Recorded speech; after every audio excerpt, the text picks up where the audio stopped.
Hi, hello viewers. Welcome to NTV Sports. Valleru Developers presents IPL 2024 Fun Review powered by My Doctor Pain Relief Products and gift partner Big C. KKR KKR కాదు KKR నేను చెప్పింది కూడా అదే కదా KKR. నిన్న match చూడలేదేంటి? చూశాను కదా. దుమ్ము లేపేసాం. దుమ్ము లేపేశారా? ఎప్పుడు ఇది చెప్పుకుంటారు గ్రౌండ్లో మామూలుగా ఎవరు ఆడినా దుమ్ము లేస్తుంది, మీరు ఆడితేనే దుమ్ము లేసేది ఉంది. ఈసాల కప్ నమ్మదే అంటే ఏమైంది? ఈసాల కప్ నమ్మదేనా? అప్పుడే కాదు, ఇప్పుడు అంట, రేపు కూడా అంట. ఎన్నిసార్లు అయినా ఈసాల కప్ నమ్మదే అంట. ఇక్కడ నువ్వు నోట్ చేయాల్సిన పాయింట్ ఏంటంటే ఈసాల కప్ నమ్మదే అంటే ఈ సంవత్సరం కప్ మాదే అని. అది 2024 మేము చెప్పలేదు, 2025 అవ్వచ్చు, 26 అవ్వచ్చు, ఎప్పుడైనా ఈసాల కప్ నమ్మదే అంతే. అది మా స్లోగన్. అంటే 100 IPL అయిపోయినా మీరు కొట్టేటట్టు లేరుగా? లేదు, ఈసాల కప్ నమ్మదే చెప్తున్నాను కదా ఆల్రెడీ. కొట్టకుండా ఎందుకుంటాం, కొట్టి చూపిస్తాము. ఆ తర్వాత ఆడవాళ్ళే కొట్టారు, మగవాళ్ళు కొట్టలేకుండా ఉంటారా? ఈసారి ఏదో మా స్టార్ట్ ఎప్పుడు కూడా అంత స్లో స్టార్ట్ ఉంటుంది అనమాట. ఇంతకు మా కోహ్లీ బ్యాటింగ్ చూసావు నిన్న, అదర్స్ కాదు, ఆరెంజ్ క్యాప్ వచ్చింది. టెస్ట్ మ్యాచ్లు ఆడినట్టు ఆడిందిగా. Test what are you talking? 85 కొట్టి నాట్ అవుట్, ఇంకా అది కూడా అర్థం చేసుకోలేకపోతే అలా అబ్బా. ఉన్న 20 ఓవర్లో 10 ఓవర్లు ఆడి 85 కొట్టు పెద్ద అది కాదు. మావాడికి ఏంటంటే అప్పటికే తెలుసు ఎటు ఎంత కొట్టినా కూడా మహా అయితే ఇంకో 10-15 ఎక్కువ కొడతారు. బౌలింగ్ కరెక్ట్గా లేనప్పుడు ఇక 10-15 కొట్టి ఎందుకు వేస్ట్ అని చెప్పి రెస్ట్ తీసుకున్నాడు. ప్రశాంత్ పక్కన వాళ్ళు ఆడిచ్చాడు, కోహ్లీ దగ్గర ఉండి ఎంకరేజ్ చేశాడు. మా సునీల్ నారాయణ అంతా కూడా ఆడకపోయా, 5 ఓవర్లు ఆడి కూడా మొత్తం దుమ్ము లేపి పారేసిండు. మీ సునీల్ నారాయణ ఆడకపోతే తీసి బయటేస్తారని భయంతో ఆడాడు. మా వాళ్ళకి అలాంటి భయాలేం లేవు. మాదంతా కూడా చాలా హ్యాపీగా పీస్ఫుల్గా ఉంటుంది. ఆడకపోయినా రాయల్ ట్రీట్మెంటే. That is RCB. అట్లా చెప్పుకుంటే ఎన్ని రోజులు బతారు? మ్యాచ్ గెలవాలి కానీ, కప్పు గెలవాలి కానీ. గెలుస్తామయ్యా, మాకు లేని తొందర మీకేంటి? మాకు నిన్న కొత్తగా ఒక రికార్డు కూడా క్రియేట్ చేస్తాను, గమనించవలేదు. ఈ ఐపీఎల్లో ప్రతి మ్యాచ్లో ఇప్పుడు వరకు జరిగిన ప్రతి మ్యాచ్లో ఏది గెలిచింది? హోమ్ గ్రౌండ్లో గెలిచింది. మేము చూసా ఓడిపోయాం. అని ఎవరికైనా చూపించండి రా, వదిలేయకండి రా బాబు అని. అలాగా కొత్త పాయింటే కాదు అది, కొత్త చరిత్ర సృష్టించినట్టే కదా అది. ఎవడో లేని చరిత్ర మాకుంది కదా, దట్ ఈజ్ ఆర్సీబీ. ఓడిపోవడం కూడా ఇట్లా ఎప్పుడు ఓడిపోవడం అనేది ఎప్పుడు గెలవడానికి, అది గుర్తుపెట్టుకోవాలి నువ్వు ఫస్ట్ ఆఫ్ ఆల్. అట్లా 17 సంవత్సరాలు చెప్తున్నారు కదా. ఎన్ని సంవత్సరాలైనా చెప్తా, ఈసారి కప్పునమ్ది అని చెప్తున్నాను కదా. ఎన్నిసార్లు అయినా అదే చెప్తాం మేము హోప్ కోల్పోము మీలేగా. మళ్ళీ వేస్తాడు. అదేంటి మీ వాళ్ళు బౌలింగ్ అత్యంత ఘోరంగా వేసారుగా? మా వాళ్ళు ఎప్పుడు ఘోరంగానే వేస్తారు బౌలింగ్. నీకు తెలిసిన వాళ్ళలో ఒక్క పేరు చెప్పు బౌలింగ్లో మా వాళ్ళు.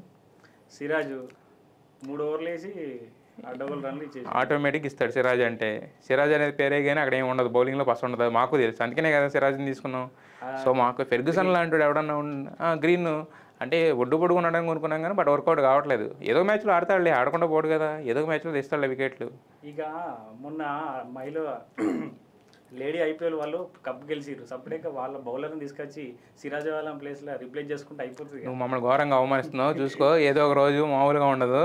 సిరాజ్ అన్నాడంటే ఈ మాట అక్కడ గ్రౌండ్లో బౌన్సర్లు అయిపోయి నీ మీద మాత్రం గుగ్గులు వేస్తాడు, దెబ్బగా ఇది అయిపోతావు అనమాట. యాక్చువల్గా మ్యాచ్ ముందు అడావిడి ఉంటుంది కానీ ఆ బౌలింగ్లో ఏముండదు. మీ బౌలింగ్ ఏముంది చెప్పు? మీ ఒక బౌలర్ని కోట్లు పెట్టి తెచ్చుకున్నారు, ఏమైంది?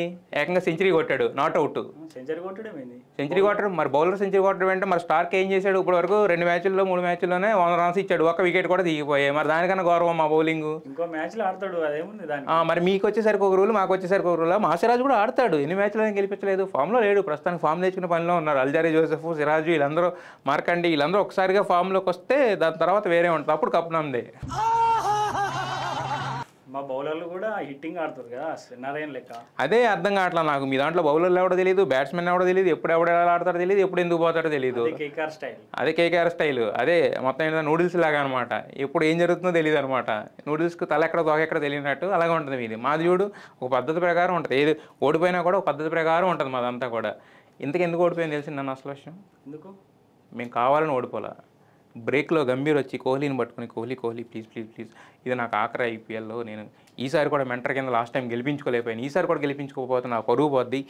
మీరు ఈ మ్యాచ్ కాకపోయినా ప్రతి మ్యాచ్ గెలిచినా మీరు కప్పు కొట్టేయగలరా, మీకు ఆ ఛాన్స్ ఉంది, ఒక్క మ్యాచ్ ప్లీజ్ దయతలసం అంటే సర్లే అని చెప్పి కోహ్లీ ఓకే అని ఆ టీం మెంబర్స్ అందరికీ డ్రెస్సింగ్ రూమ్లో ఇచ్చినట్టున్నాడు, అందుకే గెలిచారు. అంతకుమించి ఏం లేదు ఇక్కడ.